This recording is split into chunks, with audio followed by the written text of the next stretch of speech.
Sarah Bennett loved her reflection in the glass skyscrapers she'd designed herself. The 34-year-old woman stood on the waterfront, gazing out at the Boston skyline, the city she'd gradually changed with her own hands.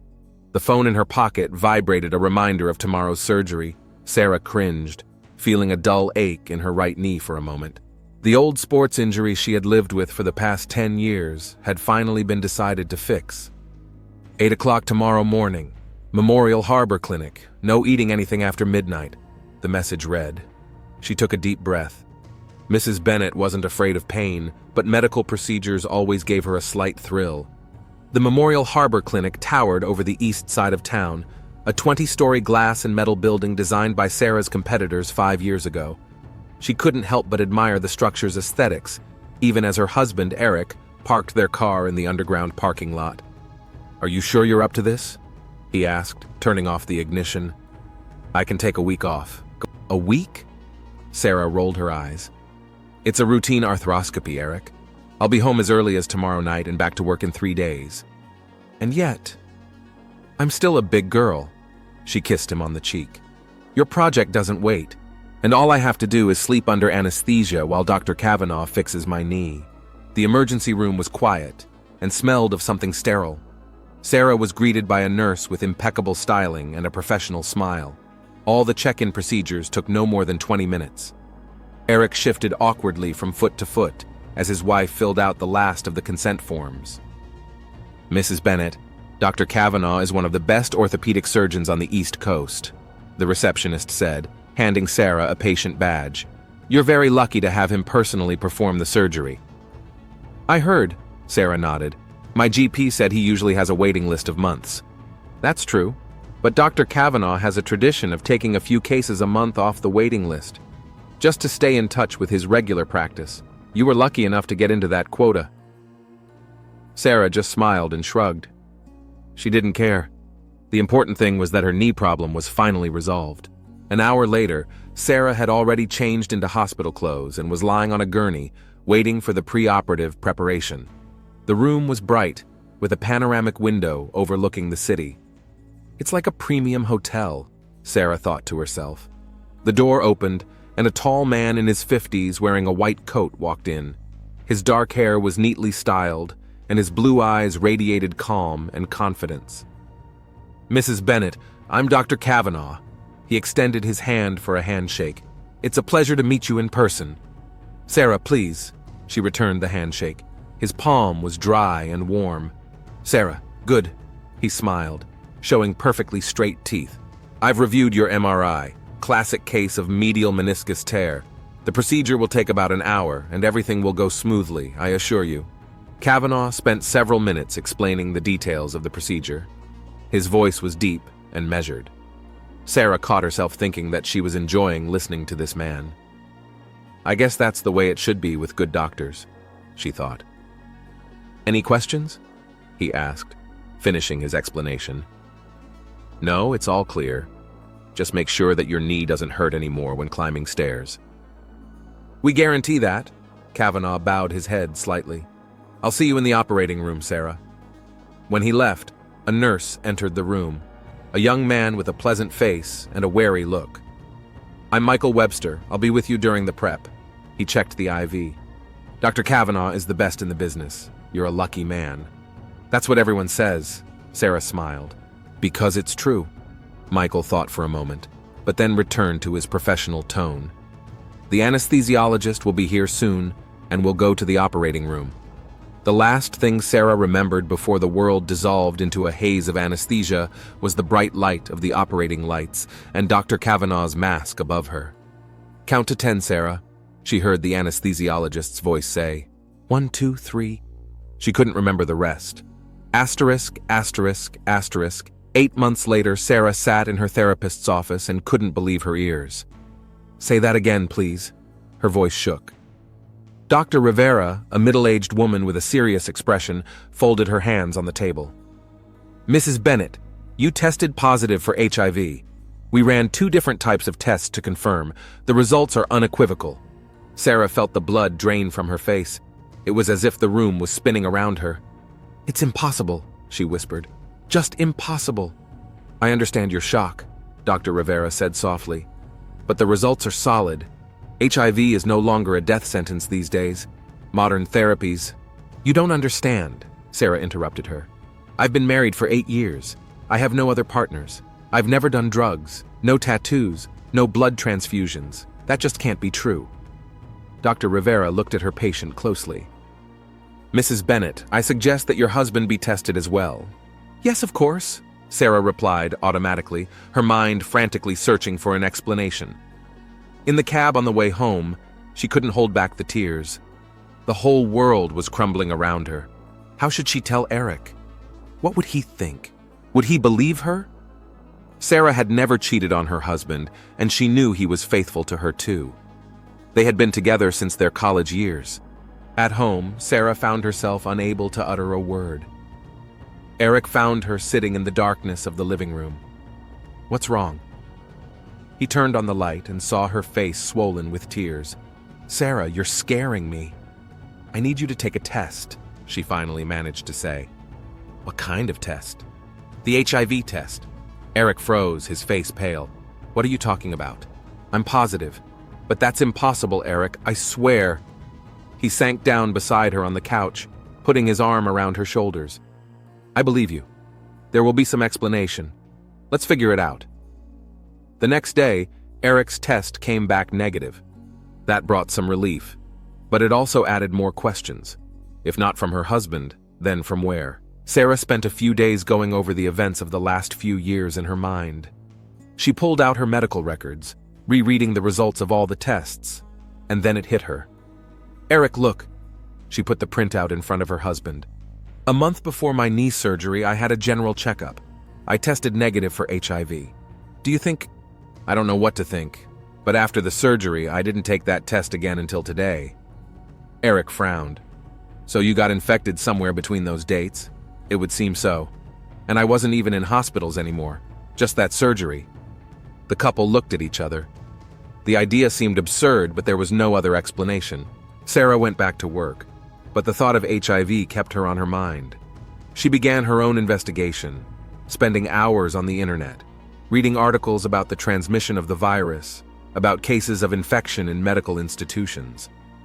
One evening, scrolling through the feed of a local social media group, she came across a post by a woman named Rachel Donovan, looking for other patients of Dr. Kavanaugh at Memorial Harbor Clinic who were unexpectedly diagnosed with HIV after surgery. Please respond in private messages. Sarah froze, rereading the message over and over. With trembling fingers, she wrote a private message. Hello, Rachel. My name is Sarah Bennett. I was a patient of Dr. Kavanaugh's 8 months ago. I was recently diagnosed with HIV, even though I tested negative before surgery. The answer came almost immediately. Can we meet tomorrow? Rachel Donovan was a tall brunette in her mid-30s with her hair pulled back into a neat ponytail. They met at a small cafe downtown. I had shoulder surgery a year ago, Rachel said, stirring her coffee nervously. Dr. Kavanaugh was recommended as the best specialist. 4 months ago, I decided to get pregnant, and a routine checkup revealed HIV. My husband is clean, and I know I was clean before the surgery. I donated blood 2 months before. Sarah felt a chill run down her spine. Do you think you contracted it at the hospital? I don't just think, Rachel lowered her voice. I found 2 other women with the same story. All of them had surgery with Kavanaugh in the last 2 years. All discovered HIV months later, all brunettes our age. Have you contacted the police? Not yet. What am I going to say? I think a famous surgeon somehow gave me HIV. Without proof, I'd just be laughed at. Sarah put the cup down. We need proof, and as many cases like this as possible. I'm working on it, Rachel nodded. Right now, there are 4 of us. If there are 10, we can talk about a system. Where did you find them? Support groups for HIV-positive people, social networks. I think I'm starting to see a pattern. All the surgeries were done on certain days of the month. Sarah could feel the anger building up inside. I'll file a police report. Even if they don't take it seriously, it'll be a start. Asterisk, asterisk, asterisk. Detective Alex Morgan looked at his badge lying on the desk. 12 years on the force, 8 of them in homicide. Before that, 5 years as an EMT. If it hadn't been for that incident with the dying child, Maybe he'd still be wearing a white coat instead of a police badge. The door to his office opened without a knock. Lieutenant Yardley, a massive African man with a streak of gray in his short-cropped hair, placed a folder in front of him. "It's for you, Morgan. With your medical background, you're the only one who can get to the bottom of this story without scaring away all the witnesses." "What is it?" Alex opened the folder. "A woman claims she was deliberately exposed to HIV during surgery. Says there are other victims." Morgan raised his eyebrows. "Sounds like a conspiracy theory." "Exactly. But she's persistent, and she has a medical history to back it up. And if it's true..." Yardley didn't finish the sentence. "If it's true, we have a serial crime with potentially dozens of victims," Morgan finished for him. "Exactly. Talk to her. If there's nothing there, close the case. If there is, dig deeper." Yardley walked out, and Morgan started reading Sarah Bennett's statement. Detective Morgan discovers that Kavanaugh had a long-standing conflict with his ex-wife, who infected him with HIV and destroyed his first marriage. This has given him a pathological hatred for a certain type of woman who reminds him of his ex-spouse. The climax comes when Kavanaugh realizes he is about to be arrested. He tries to escape, but in the process of pursuit, a dramatic encounter with an unexpected character from his past occurs, leading to a murder that shocks everyone involved in the events. The finale reveals an unexpected twist involving the identity of the killer and the true motives behind the crime, causing the entire story to be reinterpreted from a new perspective. The story will be constructed as a classic noir with medical specificity, where the investigation reveals not only the crime, but also the dark sides of human psychology. Special attention will be paid to the ethical issues of patients' trust in doctors and the vulnerability of people under anesthesia. Detective Alex Morgan has been studying Dr. James Kavanaugh's file for the past half hour. Harvard Medical School graduate, residency at the Mayo Clinic, internship in Switzerland, 24 scientific papers in prestigious medical journals, awards from professional societies, acknowledgments from celebrities and politicians. The perfect career, Morgan thought, flipping through the pages on the monitor. 17 years ago, Kavanaugh had founded his own practice, and 10 years ago, he'd become one of Memorial Harbor Hospital's top surgeons. Morgan took a sip of coffee and moved on to personal information. Dr. Kavanaugh, 53 years old, divorced, no children. First marriage lasted 7 years and ended 20 years ago. The second lasted only 4 years and broke up 5 years ago. Since then, according to official records, Kavanaugh has lived alone in a mansion on the shores of Quantum Lake in suburban Boston. The phone on Morgan's desk rang. "Detective Morgan," he answered. "This is Dr. Ramirez from the CDC. You asked me to look at Sarah Bennett and Rachel Donovan's test results." A female voice with a slight Spanish accent sounded clear and professional. "Yes, Dr. Ramirez. What can you tell me?" "I need to meet with you in person. There are details that are best not discussed over the phone." 2 hours later, Morgan was sitting in the cafeteria of the local CDC office. Dr. Elena Ramirez was a petite woman in her 40s, with piercing dark eyes and her hair in a tight bun. "The strains are identical," she said without preamble, laying out graphs and tables in front of Morgan. "What's more, the virus has a characteristic mutation in the pol gene that occurs in less than 1% of HIV carriers in the United States." "Are you sure?" Morgan tried to grasp the meaning of the numbers and graphs in front of him. "Absolutely. This mutation is like a genetic handwriting. There's almost zero chance of a coincidence." Ramirez tapped her finger on one of the graphs. "Besides, I checked the samples of 2 other women you mentioned in your request. Same strain, same mutation. So all 4 women were infected from the same source? 99.9% probability, yes. And it's not just the same source. Based on the virus concentration and other parameters, the infection occurred around the same time, during their hospitalization." Morgan leaned back in his chair. Was it possible that the infection could have come through surgical instruments? Could there have been some kind of sterilization error? Ramirez shook her head.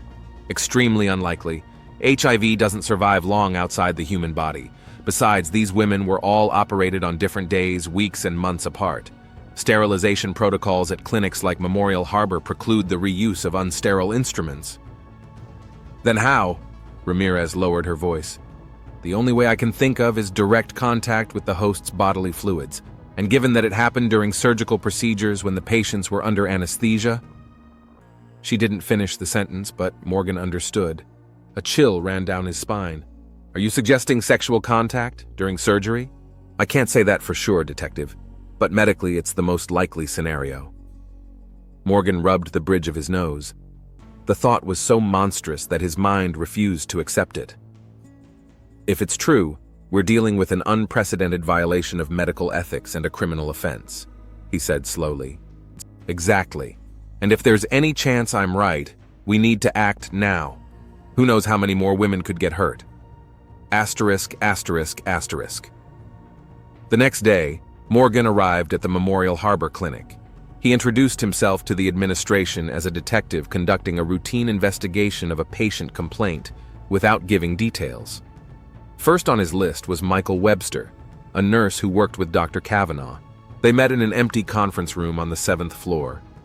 Webster appeared to be a nervous young man in his 30s, with attentive eyes and thin, restless hands. I don't understand why the police are interested in Dr. Kavanaugh, he said as soon as Morgan introduced himself. He's one of the best surgeons in the country. It's just a routine check, Mr. Webster, Morgan reassured him. Tell me, how long have you been working with Dr. Kavanaugh? 3 years and 7 months. Have you noticed any oddities in his behavior or working methods? Webster fidgeted in his chair. Oddities? What do you mean? Anything unusual. Deviations from protocol, peculiar habits, changes in mood. The nurse was silent for a long time, as if considering something. Then he said quietly, There is something, but I'm not sure it's important.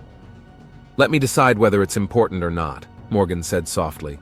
Dr. Kavanaugh sometimes sends staff out of the OR. Not all of them, of course, but most of the team. Usually it happens when the bulk of the surgery is complete and only the final procedures remain. Is that unusual? For other surgeons, yes. Usually the whole team stays until the end, but Kavanaugh sometimes says he wants to finish on his own, cites a special suturing technique or something. How often does that happen? Not that often, maybe once or twice a month. With certain patients? Webster thought for a moment. Now that you ask, yeah, they're usually women around the same age, often brunettes. Morgan felt his pulse racing. Did you ever stay in the OR after he sent the others away? A couple times. He usually only leaves the anesthesiologist and sometimes one assistant. Lately, it's most often Dr. Pierce, the new assistant. And what happens when you stay? Nothing much. He does final procedures, puts on bandages. How long does that take? Usually 15 to 30 minutes. Is that a normal amount of time for a procedure like this? Webster hesitated again. Maybe a little longer than necessary, but Dr. Kavanaugh is a perfectionist. Have you ever noticed anything unusual in his behavior during these final procedures? What do you mean? Anything. Talking to the patient even though he's under anesthesia. Strange movements. Unusual attention to certain parts of the body unrelated to the surgery. Webster's face changed, a look of understanding in his eyes. There was this one incident, he stammered. About a year ago. Shoulder surgery. I stayed behind to help with the dressing. Patient was a young woman, maybe 35. Pretty brunette. Kavanaugh stitched her up, and then, he asked me to check the vitals at the other end of the room. When I returned, I noticed that the sheet that had been used to cover the patient's lower body had been moved, and Kavanaugh's arm was... Webster stopped, his face reddening. His hand was where? Morgan asked insistently. Under the sheet, where it shouldn't have been for the shoulder surgery. What did you do? Nothing. Webster's voice dropped to a whisper. I pretended I didn't notice anything. I thought I was imagining things. He's Dr. Kavanaugh. He's a medical luminary. I figured I'd misinterpreted what I saw. Morgan sighed heavily. Mr. Webster, would you be willing to testify on the record? Yeah, I don't know. It could cost me my career. And inaction could cost other women their health and their lives. Asterisk, asterisk, asterisk. After speaking with Webster, Morgan requested access to the clinic's surgical schedules for the past 2 years. Administration resisted, but the threat of a formal request through the DA's office did the trick. Back in the office, Morgan spread the printouts out on the desk and began to compile a timeline. The surgeries of Sarah Bennett, Rachel Donovan, and 2 other women who had discovered they had HIV after being treated by Kavanaugh were marked in red. A few hours later, the detective saw a pattern. All 4 surgeries took place on the 3rd Tuesday of the month. He continued his analysis, identifying all the patients Kavanaugh had operated on 3rd Tuesdays in the last 2 years. There were 15 of them. 12 of them were women between the ages of 30 and 40. 8 were brunettes. "Oh my God," Morgan muttered. "If they're all infected..." He reached for the phone to call Ramirez when there was a knock on his office door. Lieutenant Yardley entered. "How's it going?" he asked, nodding at the papers he had laid out. "I'm afraid it's more serious than we thought," Morgan replied. "I have genetic evidence that 4 women were infected with the same strain of HIV. I have a witness who saw Kavanaugh's suspicious behavior in the operating room, and I have a pattern of victim selection." Yardley sat down on the edge of the table. "You realize you're accusing one of the most respected doctors in town of intentionally infecting patients with HIV? It'll ruin his career even if it's not confirmed." "I realize that, but if I'm right, a lot of women's health and lives are at stake." "What do you need?" "A warrant to search Kavanaugh's home and his personal lab, and permission to question all the patients on the list." Morgan tapped his finger on the papers. Yardley rubbed his chin. "A warrant requires more than a nurse's word and a coincidence of dates. Do you have a motive? What would make a successful doctor do something like this?" "Not yet. I'm digging into his past, but so far, nothing out of the ordinary." "Keep digging. Find me a motive and I'll help you with a warrant. Asterisk. Asterisk. Asterisk." That same night, Morgan met Sarah Bennett at a small bar near her house. She showed up without her husband, looking tired but determined. "Did you find anything?" she asked as she sat down at the table. "Maybe," Morgan replied, "but I need more information. Tell me, do you remember the anesthesiologist who was in your surgery?" "Dr. Jenkins, I think. An older man with a gray mustache. And who else was in the OR?" "Honestly, I don't remember. I saw a few people before I passed out, but I don't remember their faces." "I see. What about Nurse Webster? Do you remember him?" "Yeah, he did the training. Young guy, a little nervous. Did he say anything unusual?" Sarah's been thinking. "Not unusual, but it was like he was going to say something and then changed his mind. And also, when I woke up from surgery, he was kind of pensive. He asked me how I was feeling, but not in the way a doctor would ask. Like he was really worried." Morgan nodded, taking notes. "What about Kavanaugh's private lab? Have you heard anything about it?" "No, why?" "The clinic says he has his own research lab where he works on new surgical techniques. That's the first I've heard." "And the other patients you found, do they know anything about it?" "I could ask." Sarah finished her tea. "Detective Morgan, do you think my suspicions are valid that Kavanaugh actually, did this to us?" Morgan looked her in the eye. "I have good reason to think so, but I need more evidence to make the accusations official." "What do you want me to do next?" "Keep gathering information on other potential victims, but be careful. If Kavanaugh finds out he's being investigated, he could destroy the evidence." Asterisk, asterisk, asterisk. The next day, Morgan met with Dr. Ramirez in her lab. She showed him the new results. "I got blood samples from the 2 women on your new list," she said, "and our suspicions are confirmed. Same strain, same mutation. So we have 6 confirmed cases?" "Yes, and I'm pretty sure there are many more." Morgan sighed. "Kavanaugh is targeting victims of a certain type, brunettes in their 30s to 40s, of a certain build." "That could indicate a psychological fixation," Ramirez said thoughtfully. "Maybe someone hurt him in the past, and now he's taking revenge on women like this. It's a common pattern in serial offenders." "His first wife," Morgan muttered. "I need to find out more about her." He pulled out his cell phone and dialed Yardley's number. "Boss, I need access to information on Kavanaugh's first wife. There may be a motive there."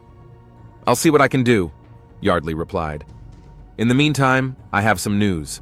Kavanaugh owns a private property in the suburbs, registered to a company called KCR Innovations. That could be the lab." "Address? Already sent it to you. And Morgan, be careful. If he's really doing what you think he's doing, he's dangerous." After hanging up, Morgan turned to Ramirez. "There's a place I need to check out. Would you like to come with me? Your knowledge might come in handy."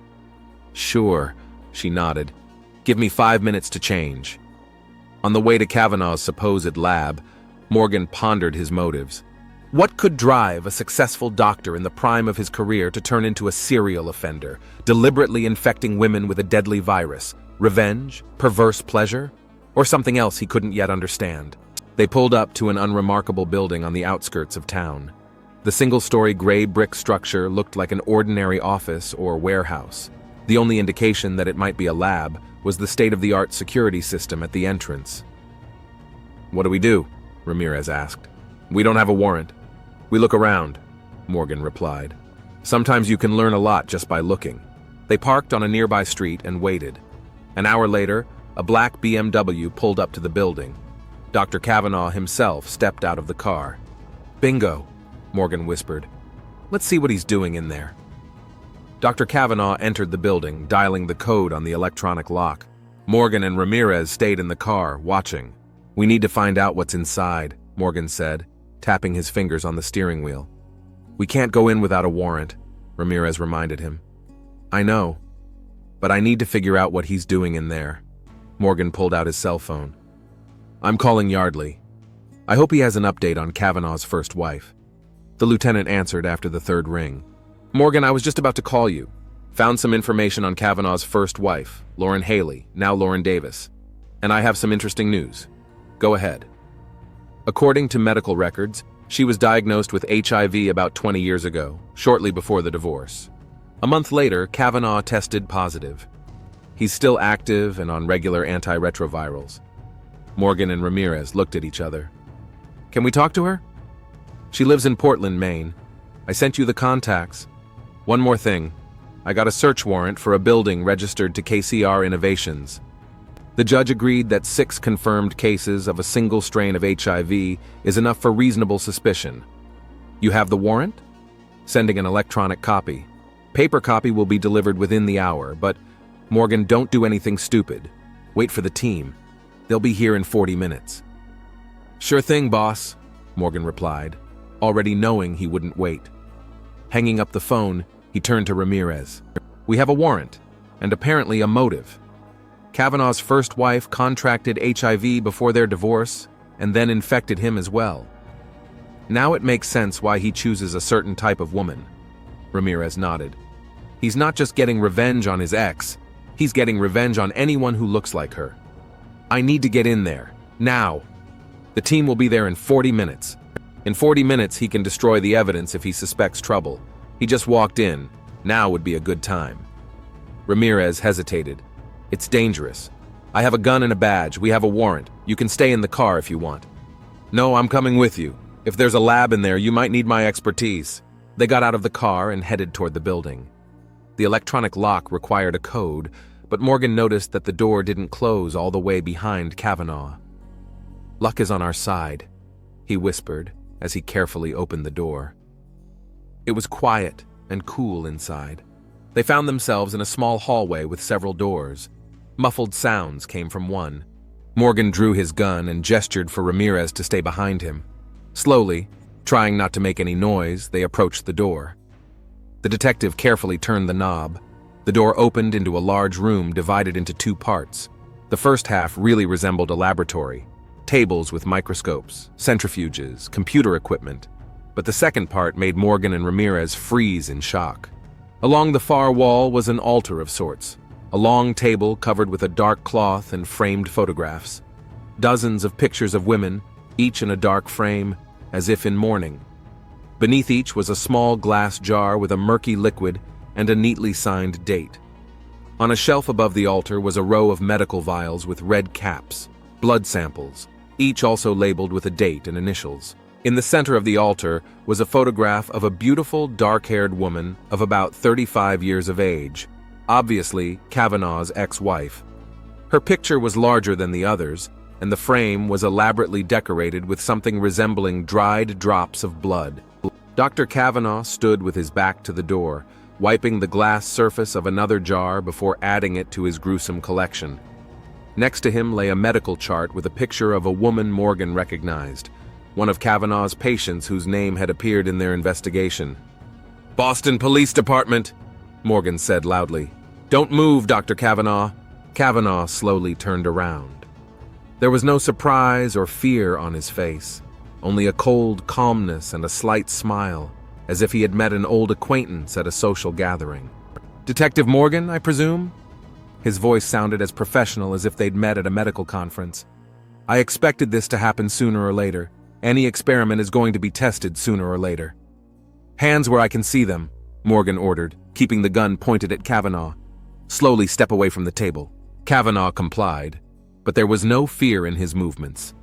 Rather, there was an almost theatrical dignity in his movements. "You have no idea what you've discovered," he said with a slight smile. "It's not just a collection. It's a chronicle of justice." Morgan glanced around the room, making sure Kavanaugh was alone. His gaze fell on a computer with 3 monitors. Some medical charts and photo files were open on the screens. "Dr. Ramirez, call Yardley. Tell him what we found."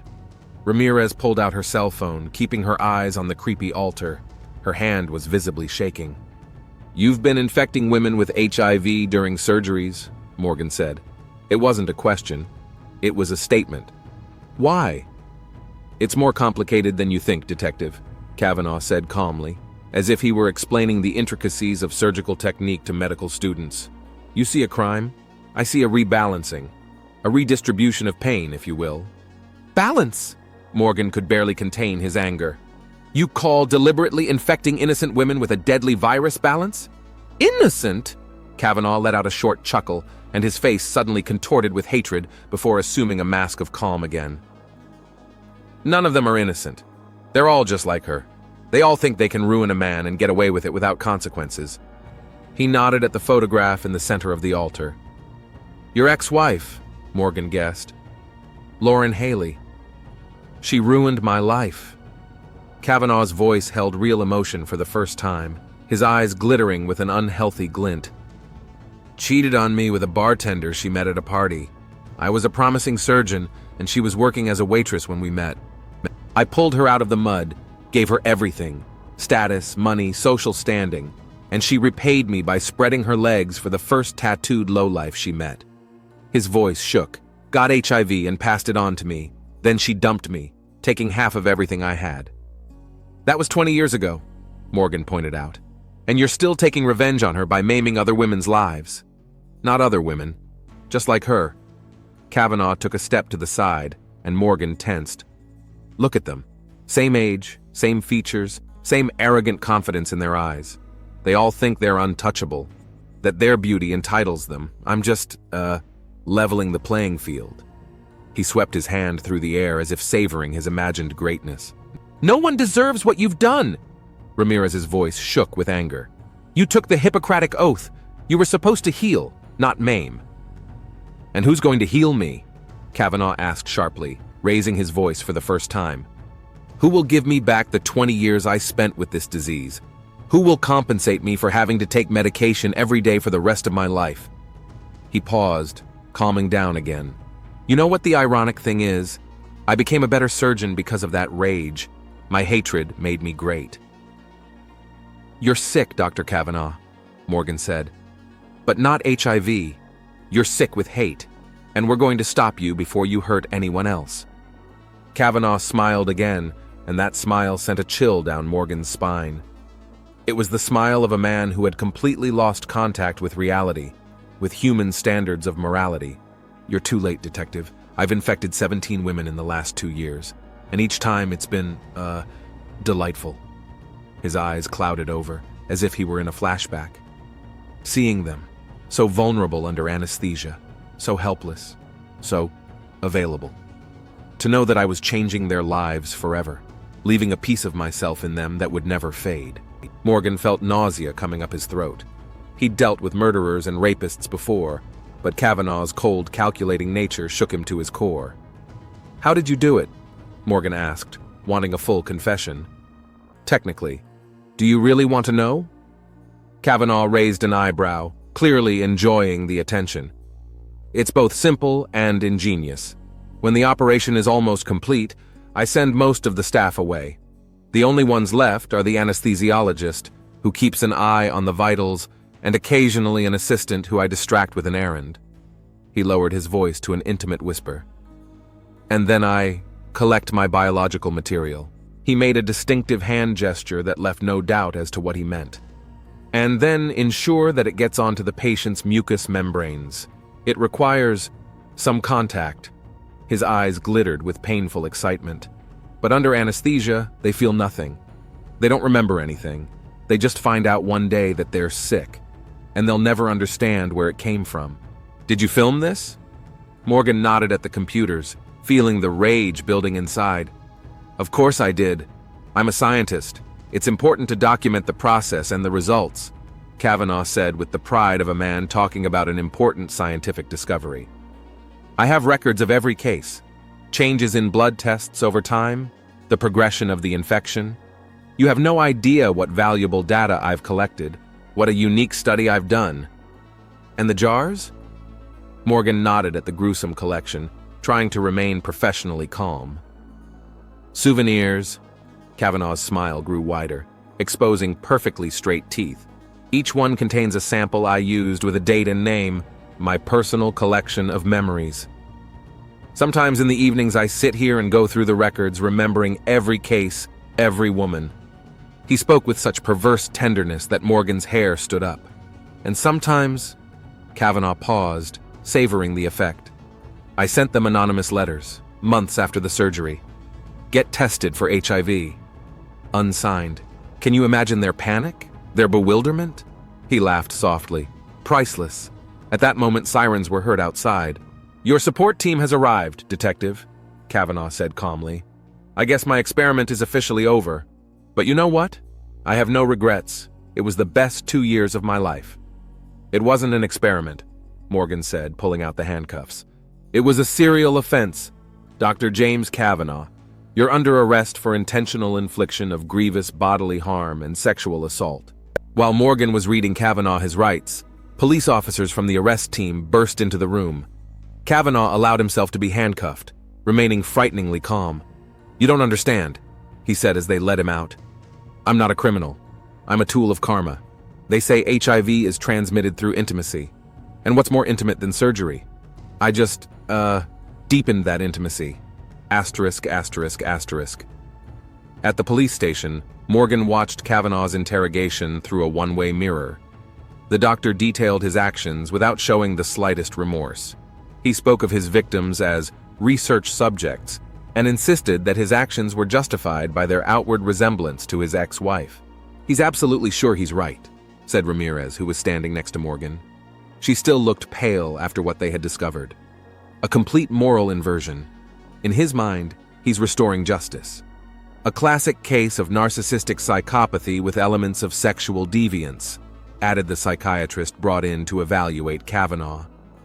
He has created an entire system of excuses that allows him to see himself as a hero rather than a villain. Particularly disturbing is the way he combines a scientific approach with deeply pathological motivations. The door to the observation room opened and Lieutenant Yardley entered. The lab found records on each victim, he said, tossing a thick folder on the table. Photographs, dates, follow-up results of the infection. He'd conducted this project like a real scientific study, even wrote an article. An article? Morgan couldn't believe his ears. Yeah, they found a draft of a scientific paper on unconventional routes of HIV transmission. No methodology, of course. He was going to publish it under a pseudonym. Morgan shook his head, flipping through the documents. Among them were printouts of photographs of women in surgery, draped in surgical sheets, their faces covered with oxygen masks, and more intimate shots that made Morgan quickly close the folder. How many victims in total? According to his notes, 17. We've already started calling them. Yardley rubbed his face with his hand. It's going to be a tough conversation. I want to talk to Sarah Bennett and the other women who already know about their diagnosis, Morgan said. They deserve to hear the truth from me personally. Of course. Yardley nodded. One more thing. We contacted Lauren Davis, Kavanaugh's ex-wife. She's in shock. She says she did cheat on him, but not with a bartender, but with a coworker. She didn't know she was infected when she infected her husband. When they were both diagnosed with HIV, he became obsessed with revenge. He was the one who pushed for the divorce, not her. So his story of betrayal is partly true, but distorted by his sick mind? Ramirez asked. It would seem so. Lauren says that after the divorce, he stalked her, sent threatening letters. She had to move to another state. Morgan looked at Kavanaugh through the glass again. The doctor sat up straight with a slight smile on his face, as if enjoying the attention. He created a whole mythology to justify his pathology, the detective said quietly. Built a story in which he's the victim, not the perpetrator. Classic psychological defense mechanism. The psychiatrist nodded. His mind couldn't accept that he was a monster, so he created a story in which his actions were justified. At that point, the district attorney entered the interview room and Kavanaugh finally asked for a lawyer. Asterisk, asterisk, asterisk. 3 days later, Morgan met with Sarah Bennett and other Kavanaugh victims in a police department conference room. 6 women sat around a long table, their faces a mixture of shock, anger, and relief. We've identified 17 cases, Morgan said, but there may be others that we don't know about yet. If you know someone who has been a patient of Dr. Kavanaugh's in the last 2 years, especially if that woman matches a certain type of appearance, please advise her to take the test. What is he in danger of doing? Rachel Donovan asked. Multiple charges of felony assault, sexual assault, medical malpractice, Morgan replied. Given the number of victims and the severity of the offenses, he'll spend the rest of his life in prison. There will be no mitigating circumstances in his case. Okay, Sarah nodded. But what about the clinic? They must have noticed something. We're investigating that aspect as well, Morgan said. There's no evidence yet that anyone in management was aware of it, but Nurse Webster admitted to noticing the oddities and not reporting them. He will be charged as an accessory to negligence. What about compensation? One of the women asked. HIV treatment is expensive, not to mention the psychological trauma. The district attorney is working on a class action lawsuit against Kavanaugh and the clinic. Given the circumstances and the evidence gathered, the chances of significant compensation are very high. Sarah Bennett is standing up. Detective Morgan, on behalf of all of us, thank you. Not only did you stop that monster, but you may have saved dozens of other women from a similar fate. Morgan nodded. I was just doing my job, and I want you to know you're not alone. We're organizing a support group specifically for victims of this crime. Dr. Ramirez has agreed to provide medical advice. After the meeting, when everyone had left, Morgan stayed in the empty conference room. He stared at the photos of Kavanaugh spread out on the table, a respectable doctor with an impeccable reputation hiding a monstrous secret. There was a knock at the door. It was Webster, pale and gaunt. Detective Morgan, may I come in? Sure. The nurse sat down across from him. I have a confession to make. I knew more than I said at first. I saw Kavanaugh, do these things, more than once, and I kept quiet. His voice shook with shame. One day, I entered the operating room earlier than he expected. The patient was lying on the table. Her sheet was pulled back. Kavanaugh, Webster covered his face with his hands. He was touching her, in an intimate way, and he had this container. I just walked away, pretended I didn't see anything. Why didn't you? Morgan asked, even though he already knew the answer. Fear, career, disbelief that such a respected man could do something so horrible? Webster lowered his head. I'm guilty of letting this go on. Yes, you are guilty, Morgan agreed. And you will be held accountable by the law.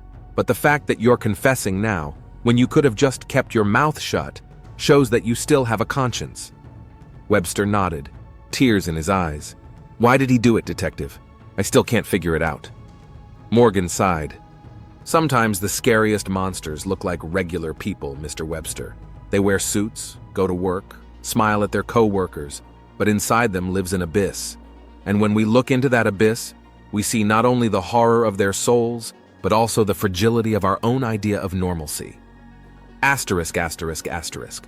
6 months later, Dr. James Kavanaugh's trial took place. He pleaded guilty to all charges, thus avoiding a grueling trial for his victims. The judge sentenced him to 25 years in prison without parole. On the day the verdict was announced, Sarah Bennett met Morgan on the courthouse steps. How are you? The detective asked. Day by day, she replied. The meds are working and the virus is undetectable in her blood. Our support group meets every week.